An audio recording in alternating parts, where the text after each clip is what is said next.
الحمد للہ وحدہ والصلاة والسلام علی من لا نبی بعد اما بعد فاعوذ باللہ من الشیطان الرجیم بسم اللہ الرحمن الرحیم۔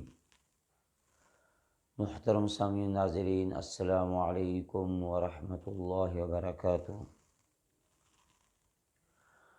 آج کی نشست کے اندر آج میں آپ کو ایک ایسا وظیفہ، ایک ایسا عمل بتاؤں گا کہ یہ وہ وظیفہ ہے، یہ وہ عمل ہے، یہ وہ نسخہ ہے جو اللہ کے پیغمبر حضرت نوح علیہ السلام نے اپنی قوم کو بتلایا، جو اللہ کے پیغمبر حضرت ہود علیہ السلام نے اپنی قوم سے فرمایا، جو خلیفہ دوم حضرت عمر فاروق رضی اللہ تعالی عنہ نے اسی وظیفہ اور اسی عمل کی برکت سے اللہ سے دعا مانگی، اللہ نے ان کی دعا کو قبول فرما کر آسمان کے بند دروازے کھول دیے۔ یہی وہ عمل ہے جو حضرت حسن بصری رحمۃ اللہ تعالی ان کے پاس 4 مختلف شخص آئے جنہوں نے اپنی اپنی مشکل، اپنی حاجت پیش کی، تو حضرت حسن بصری رحمۃ اللہ تعالی نے ان میں سے ہر ایک کو یہی وظیفہ بتایا، یہ عمل بتایا کہ ایک شخص نے آ کر حضرت حسن بصری رحمۃ اللہ تعالی سے اپنی حاجت کہ اے وقت کے ولی، ہمارے اوپر قحط سالی ہے اور لوگ پیاس سے تڑپ رہے ہیں،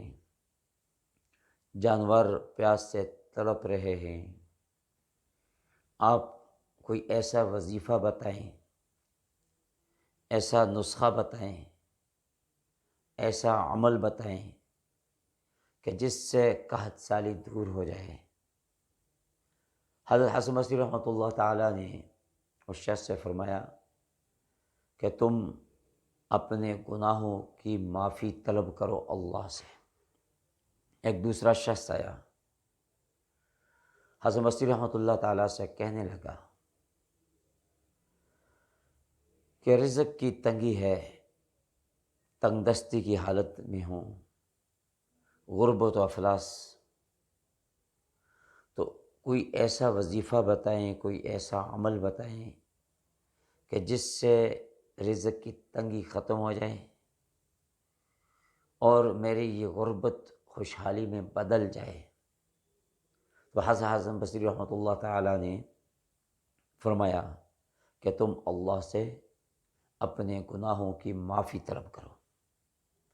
تیسرا شخص آیا حضرت حسن بصری رحمۃ اللہ تعالیٰ کے پاس کہ میں اولاد نرینہ سے محروم ہوں، آپ میرے لیے دعا کریں یا کوئی ایسا وظیفہ عمل بتائیں جس سے اللہ تعالیٰ مجھے اولاد نرینہ سے نواز دے۔ حضرت حسن بصری رحمۃ اللہ تعالیٰ نے اس شخص سے بھی فرمایا کہ تم اللہ تعالیٰ سے اپنے گناہوں کی معافی طلب کرو۔ چوتھا شخص آیا، حسن بصری رحمۃ اللہ تعالیٰ سے کہنے لگا کہ باغات اور فصلوں کے اندر خشک سالی ہے، باغات کے اندر پھل نہیں، فصلیں خشک ہو چکی ہیں، کوئی ایسا وظیفہ، کوئی ایسا عمل بتائیں۔ تو حضرت حسن بصری رحمۃ اللہ تعالیٰ نے اس شخص سے بھی فرمایا کہ تم اپنے گناہوں کی معافی طلب کرو اللہ سے۔ تو یہ ایسا مجرب عمل ہے جو اللہ کے نبی حضرت نوح علیہ السلام نے اپنی قوم کو اور اللہ کے نبی حضرت ہود علیہ السلام نے اپنی قوم کو بتلایا۔ خلیفہ دوم حضرت عمر فاروق رضی اللہ تعالیٰ عنہ نے اسی عمل کے ذریعے سے اللہ سے دعا مانگی تو آسمان کے دروازے کھل گئے اور بارش برسنا شروع ہو گئی۔ یہ وہ عمل ہے کہ کیا استغفر اللہ الذی لا الہ الا هو الحی القیوم واتوب الیہ، یا دوسرے استغفر اللہ ربی من کل ذنب اذنبتہ واتوب الیہ۔ فرمایا کہ اللہ تعالیٰ اپنے بندوں کے گناہوں کو معاف فرماتا ہے اور اپنے بندوں کے گناہوں کو بخش دیتا ہے۔ ایک روایت میں آتا ہے شیطان نے اللہ کی قسم کھائی کہ اللہ تجھے تیری عزت اور جلال کی قسم کہ میں تیرے بندوں کو گمراہ کرتا رہوں گا، راہ راست سے ان کو ہٹا دوں گا۔ تو اللہ نے اس کے جواب میں ارشاد فرمایا، مجھے بھی میری عزت کی قسم، مجھے بھی میرے جلال کی قسم، جب تک میرا بندہ یا بندی فرمایا کہ استغفار کرتے رہیں گے، میں اپنے ان بندوں کی توبہ کو قبول کرتا رہوں گا۔ یہ ایسا مجرب وظیفہ ہے۔ اور ایک دوسری روایت میں آتا ہے حضرت ام رافع رضی اللہ تعالی عنہا فرماتی ہیں کہ اللہ کے پیغمبر صلی اللہ علیہ وسلم نے فرمایا، جب کوئی بندہ الحمدللہ کہتا ہے، اللہ اکبر پڑھتا ہے اور اسی طرح لا الہ الا اللہ کہتا ہے، تو اللہ تعالیٰ فرما رہے ہیں کہ یہ میرے بندے نے میری تعریف کی، میرے بندے نے میری حمد و ثنا بیان کی۔ اور جب وہ بندہ آخر میں کہتا ہے استغفر اللہ، تو اللہ تعالیٰ فرما رہے ہیں کہ اے میرے بندے یہ تیرے لیے ہے اور میں تیری مغفرت کر دی، میں نے تجھے بخش دیا۔ تو میرے محترم سامعین ناظرین کہ یہ ایسا وظیفہ ہے،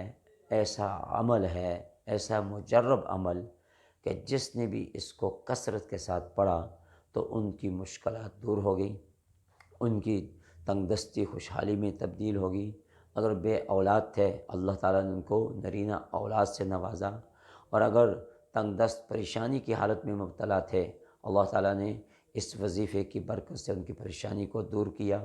اور اس طرح اگر ان کی فصلیں یا باغات تھے اور ان کے اوپر پھل نہیں تھا تو اس وظیفے کی برکت سے اللہ تعالیٰ نے ان کے باغات کے اندر پھلوں کے انبار لگا دیے۔ تو یہ ایسا عمل ہے تو مختصر، لیکن اس پر اجر و ثواب بھی بہت زیادہ ہے۔ اور حدیث پاک میں آتا ہے طوبیٰ لمن یوجد فی صحیفتہ